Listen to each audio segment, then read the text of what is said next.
कहानी की शुरुआत होती है सोफिया नाम की एक शार्क रिसर्चर को दिखाते हुए, जो कि अपनी टीम के साथ पैसिफिक ओशन में लिलिथ नाम की एक शार्क को ट्रैक कर रही थी। सोफिया और उसकी टीम कुछ महीने पहले से ही लिलिथ को ट्रैक कर रहे थे और इस वक्त ये इसी सोच में होते हैं कि कब लिलिथ वापस इनके रेडार में आएगी और ये उसका सैंपल लेकर उसके ऊपर रिसर्च कर पाएंगे। खैर तभी इन्हें ऐसे सिग्नल्स मिलने लगते हैं कि वो शार्क इनके एरिया में आ रही है, जिसके बाद टीम के 4 मेंबर, जिसके अंदर सोफिया का हस्बैंड भी था, वो सभी ओशन में डाइव करते हैं और वहीं पर वो लिलिथ को ढूंढने लगते हैं। जिस दौरान उनको स्पर्म व्हेल का एक बेबी दिखाई देता है, जो कि हालांकि बेबी तो था लेकिन हद से ज्यादा बड़ा था और एक एडल्ट मेल जो होता है ना, उसका वजन 41,000 किलो तक का हो सकता था। अब इसके अंदर डरावनी बात यह होती है कि वो व्हेल मरी हुई थी और उसका लगभग आधा शरीर गायब था। अब इससे पहले कि ये सभी उस व्हेल मर्डरर के बारे में सोचते कि तभी इनके सामने वो मर्डरर सीधे आ जाता है। इनके सामने लिलिथ शार्क आ गई थी, जिसको देखते ही सभी डर जाते हैं, क्योंकि पिछली बार जब इन्होंने 2 महीने पहले लिलिथ को एग्जामिन किया था तब वो खाली 2.5 मीटर की थी और अब वो लगभग 7 मीटर की हो चुकी है। बस 2 महीने में वो लगभग 3 गुना बड़ी हो गई। अब यहाँ पर सबसे बड़ी गलती सोफिया का हस्बैंड करता है, जो कि इस वक्त भी सैंपल के बारे में सोच रहा था और वो सैंपल के चक्कर में लिलिथ के शरीर से सैंपल का पीस लेने के लिए उसे स्टैब कर देता है। जिसके बाद तो वही होता है जो कि एक्सपेक्टेड था। लिलिथ कुछ ही पलों में वहां पर जितने भी रिसर्चर्स होते हैं उनके शरीर के टुकड़े टुकड़े कर देती है और सोफिया और उसकी एक साथी बस ये सब दूर से देख रहे थे। अब आगे सोफिया इसी एक्सपेक्टेशन में ओशन में कूदती है कि शायद कोई बचा होगा, लेकिन वहां उसे सभी के कटे पटे बॉडी पार्ट्स दिखते हैं जो कि हर जगह बिखरे हुए थे और तभी उसके सामने लिलिथ आ जाती है, जो कि किसी मॉन्स्टर से कम नहीं लग रही थी। अब लिलिथ फिर सोफिया पर भी हमला करके उसे घसीटते हुए ओशन के अंदर ले जाने लगती है, पर किसी तरह से सोफिया वहां से बच जाती है। जिसके बाद सीन सीधा 3 साल बाद शिफ्ट होता है, जहां पर सोफिया ने अब शार्क पर रिसर्च करनी छोड़ दी थी और वो काइंड ऑफ एक्वेरियम गाइड का काम कर रही थी, जहां पर बच्चों को वो फिशेस और उनके बारे में बताया करती। अब इसी दौरान हम मीका नाम की एक मरीन एक्टिविस्ट को देखते हैं, जो कि सेवियर्स ऑफ सी नाम से एक ऑर्गेनाइजेशन को चला रही थी, जिनका काम ही होता है मरीन लाइफ को बचाना। अब आगे मीका सोफिया से मिलने जाती है, जो कि उसे अपने हेडक्वार्टर पर लेकर आती है और वहां पर वो उसको ये दिखाती है कि लिलिथ, जिसके ऊपर सोफिया कुछ सालों पहले रिसर्च कर रही थी, वो कुछ ही समय में पेरिस के सेन रिवर के अंदर आ रही है, यानी कि इन्हीं के शहर के रिवर में, और अभी वो पेरिस के अंदर एंटर होने ही वाली है। तो वो चाहती है कि सोफिया उन्हें लिलिथ को एग्जामिन करने में हेल्प करे, जिस पर वो कहती है कि कभी कभी शार्क्स क्लाइमेट चेंज होने की वजह से माइग्रेट भी करते हैं, लेकिन पैसिफिक ओशन से पेरिस तक आना थोड़ा मुश्किल है, क्योंकि पेरिस के फ्रेश वाटर में लिलिथ या फिर कोई भी शार्क सरवाइव नहीं कर सकता। और उससे भी ज्यादा लिलिथ से जुड़ा हुआ जो सोफिया का ट्रॉमेटिक पास्ट होता है, वो उसे अब तक लिलिथ को ट्रैक और एग्जामिन करने के प्रोसेस में आने से रोक रहा था। जिसके बाद सोफिया ये रीजंस देकर वहां से निकल जाती है। खैर तभी हम 2 लड़कों को सेन रिवर के पास देखते हैं, जहां पर उन्हें 2 स्मॉल मिसाइल्स जैसी चीजें मिलती हैं। जिसके बाद वहां पर पुलिस ऑफिसर्स आकर उन मिसाइल्स को कलेक्ट कर लेते हैं और सभी से कहते हैं कि इस रिवर में अब तक वर्ल्ड वॉर 2 के मिसाइल्स के शेल्स मिलते रहते हैं और ये डरने वाली बात बिल्कुल नहीं है। अब आगे रात में हम मीका और उसकी फ्रेंड को सेन रिवर में हुए एक कार एक्सीडेंट को एग्जामिन करते हुए देखते हैं, जहां पर असल में वो एग्जामिन करना चाहते थे कि लिलिथ क्या सेन रिवर तक आ चुकी है। जिसके बाद मीका की फ्रेंड रिवर में डाइव करती है और वहां पर उसे शार्क के बड़े बड़े दांतों के निशान दिखते हैं। खैर तभी वहां पर पुलिस ऑफिसर्स आ जाते हैं, क्योंकि ऐसे किसी केस को एग्जामिन करना इलीगल था और मीका को पकड़ लिया जाता है। वहीं दूसरी तरफ उसकी फ्रेंड वहां से बचकर निकल जाती है। खैर इसके बाद हम सोफिया को देखते हैं, जो कि अब तक लिलिथ को ट्रैक कर पा रही थी और उसे पता चलता है कि लिलिथ सेन रिवर में आ चुकी है। अब अगली सुबह ऑफिसर्स उस आदमी की बॉडी रिवर से निकालते हैं जिसका कार एक्सीडेंट हुआ था और सभी बॉडी की हालत देखकर हैरान रह गए थे, क्योंकि यहाँ पर भी आधी बॉडी गायब थी, जिसको देखकर ये समझ आ रहा था कि किसी बहुत ही बड़े जानवर ने इसकी बॉडी को खाया है। अब उस वक्त ऑफिसर्स के साथ सोफिया और मीका भी होती हैं और सोफिया क्लियरली ऑफिसर्स को बता देती है कि ये काम शार्क का है और अगर उन्हें आगे ऐसी मौतें नहीं देखनी है तो उस शार्क को रोकना पड़ेगा। लेकिन ये बात मीका को कुछ इस तरह सुनाई देती है कि अगर हमें आगे ऐसी मौतें नहीं देखनी है तो हमें उस शार्क को मारना होगा। अब उसको ये लगता है कि ऑफिसर्स असल में सोफिया के साथ मिलकर उस शार्क को मार देंगे, इसलिए वो शार्क को बचाने की प्लानिंग में लग जाती है। और जैसा कि मैंने बताया कि वो मरीन सेवियर थी, यानी कि उस लाइफ को बचाती थी। यहाँ पर सोच कर देखो कि एक शार्क लोगों को मार रही है, लेकिन उसे शार्क को बचाना है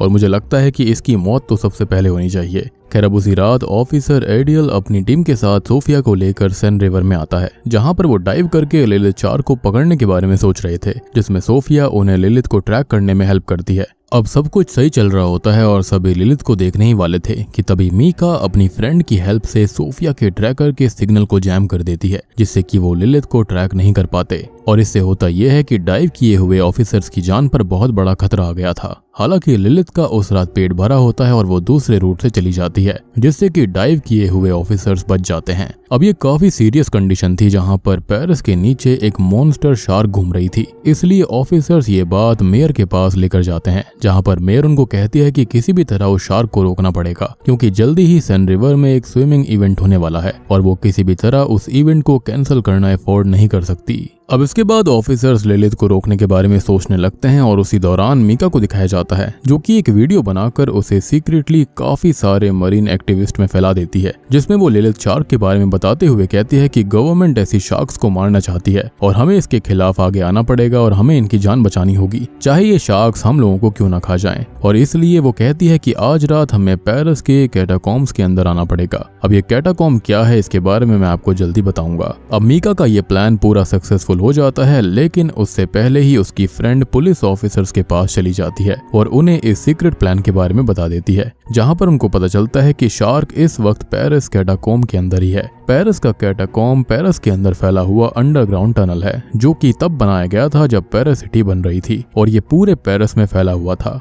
अब आगे उसी रात मीका सभी एक्टिविस्ट को लेकर उसी कैटाकॉम के अंदर लोकेशन पर पहुंच जाती है और तभी ऑफिसर सोफिया के साथ वहां पर आ गए थे, क्योंकि उन्हें भी इस प्लान के बारे में पता चल गया था। जहां पर एक्टिविस्ट और ऑफिसर्स के बीच में बहस होने लगती है और मीका तभी वहां पर कैटाकॉम के रिवर में कूद जाती है, ये दिखाने के लिए कि शार्क्स इंसानों के लिए खतरनाक नहीं होते। लेकिन तभी वहां पर एक शार्क आ जाती है जो कि लिलिथ नहीं थी, और ये कौन थी इसके बारे में हम जल्दी जानेंगे। खैर इसी दौरान वहां पर कई सारे शार्क्स आ गए थे और बस अगले ही पल एक शार्क मीका पर हमला करके ये बता देती है कि वो इंसानों से कितना प्यार करती है। वो कुछ ही पलों में उसे किस ऑफ डेथ देती है, यानी कि मीका के शरीर के टुकड़े हो जाते हैं और सभी देखकर सारे के सारे एक्टिविस्ट यहाँ वहाँ भागने लगते हैं। उनके पूरे के पूरे जो मरीन लाइफ को बचाने के सपने थे वो पूरी तरह से भ्रष्ट हो चुके थे, पूरी तरह खत्म हो गए थे। उनको एहसास हो गया था कि हर चीज बचाने वाली नहीं होती, कुछ चीजों को रोकना भी पड़ता है और मारना भी पड़ता है। खैर इसी दौरान कई एक्टिविस्ट रिवर में गिर पड़ते हैं और शार्क्स के डिनर का बंदोबस्त हो जाता है। पूरे रिवर के अंदर हर तरफ शार्क्स इंसानों के टुकड़े टुकड़े कर रहे थे और रिवर का आधा हिस्सा लगभग लाल हो गया था। अब इसी तरह से ये केओस संभाल लिया जाता है और बचे हुए लोगों को सेफली वहां से निकाल लिया जाता है,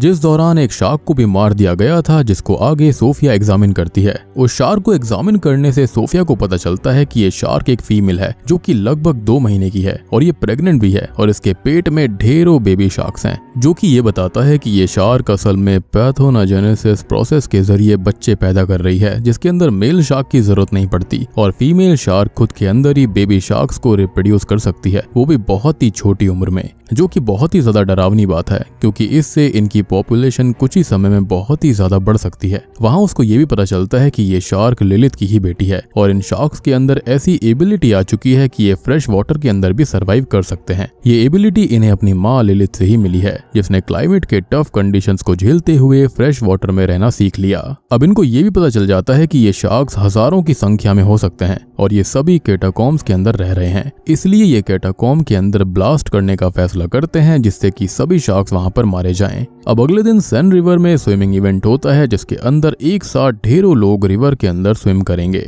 अगर ये बात थोड़ी बहुत बाहर आ जाती तो लोग वहां पर आते ही नहीं, और ये भी समझ में नहीं आ रहा था कि स्विमिंग करना इतना जरूरी क्यों था। हालांकि मेयर को इस बात का पता होता है कि रिवर के अंदर शार्क्स के आने का खतरा है, लेकिन वो इवेंट को कैंसिल नहीं करती, इसलिए वो ढेरों ऑफिसर्स और वेल ट्रेन्ड स्पेशल ऑफिसर्स को निगरानी पर लगा देती है, जहां पर रिवर के एक पॉइंट पर एक बड़ा सा नेट बांध दिया जाता है, जिससे कि अगर कोई शार्क आए भी तो वो वहीं पर फंस जाए। दूसरी तरफ एडियल बाकी ऑफिसर्स और सोफिया के साथ कैटाकॉम के अंदर मेन स्पॉट्स को ब्लास्ट करने का प्लान बना रहा था, जहां पर सभी एक साथ डाइव करते हैं और अपनी अपनी पोजीशन पर चले जाते हैं। एडियल और सोफिया एक साथ थे और वो भी अपनी पोजीशन पर पहुंच जाते हैं, जहां पर हमें मूवी का सबसे डरावना सीन दिखता है, जहां पर रिवर की गहराई में अंधेरा था और एडियल एक टॉर्च जलाता है, जिसके अगले ही पल उसे अपने चारों तरफ हजारों में बेबी शार्क्स घूमती हुई दिखाई देती हैं। जो कि थे तो बेबी शार्क्स ही, लेकिन वो इतने ताकतवर जरूर थे कि वो किसी भी इंसान के टुकड़े टुकड़े कर दे। जैसा कि मैंने आपको शुरुआत में बताया भी था कि जो लिलिथ थी वो बहुत ही कम समय में बहुत ही ज्यादा बड़ी हो गई थी, तो यहाँ पर ये जो बच्चे थे ये भी अपने नॉर्मल उससे काफी ज्यादा बड़े थे।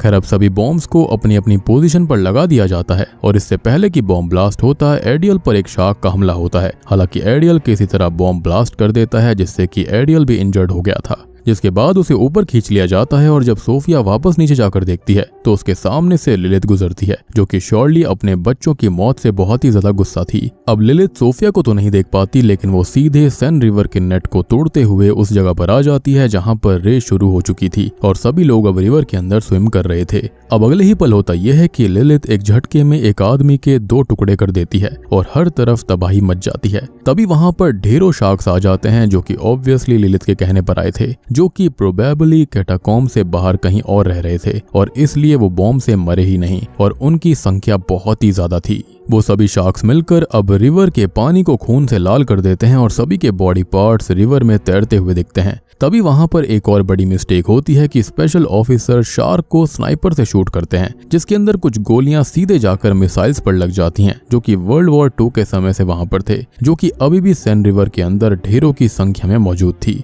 लेकिन ये जो मिसाइल्स थी वो डिफ्यूज नहीं होती हैं, यानी कि वो पूरी तरह एक्टिव थी, जिससे कि एक मिसाइल फटती है और अगले ही पल उसके ब्लास्ट होने से ढेरों मिसाइल्स फट जाती हैं, जिससे कि उसी वक्त सेन रिवर में एक सुनामी सी आ जाती है जो कि मेयर के साथ लगभग पूरे पेरिस को डुबा देती है। तभी हम एरियल और सोफिया को रिवर के बीच किसी ऑब्जेक्ट पर बैठा हुआ देखते हैं और वो अपने चारों तरफ बहुत सारे मतलब कि ढेर सारे शार्क्स को देखते हैं, जिसके बाद बताया जाता है कि ये शार्क्स पेरिस के जरिए वहां के बने हुए शहरों के अंदर जा रहे हैं। जिसके बाद हमको बताया जाता है कि ये सुनामी आने की वजह से ये जो शार्क्स हैं वो पेरिस के जरिए वहां के बड़े शहरों में जा रही हैं, जिसके जरिए वो कंट्री के अंदर फैल चुकी हैं और जहां से अब वो कॉन्टिनेंट और आफ्टर ऑल पूरी दुनिया में फैल जाएंगे। यानी कि अब ये शार्क मॉन्स्टर्स पूरी दुनिया में तहलका मचाने वाली थी। और बूम, इसी के साथ में अंडर पेरिस मूवी यहीं पर खत्म हो जाती है। तो दोस्तों ये थी अंडर पेरिस फिल्म की कहानी, जो कि एक हॉरर मरीन फिल्म है। ये मूवी नेटफ्लिक्स के ऊपर धमाका मचा रही है, बहुत ही बढ़िया चल रही है, ट्रेंडिंग में है। तो अगर आप इसको देखना चाहते हैं तो जरूर से आप इसको जाकर देख सकते हैं। मूवी देखने में मजा आता है, यहाँ पर इंटरेस्टिंग सीन्स काफी हैं। बाकी आप लोग बताना कि आपको ये फिल्म कैसी लगी, एक्सप्लेनेशन कैसी लगी। अच्छी लगी है तो वीडियो को लाइक कर देना, चैनल के ऊपर नए हैं तो सब्सक्राइब कर लीजिए। तो मैं आप सबको मिलता हूँ अगली वीडियो के साथ में, तब तक के लिए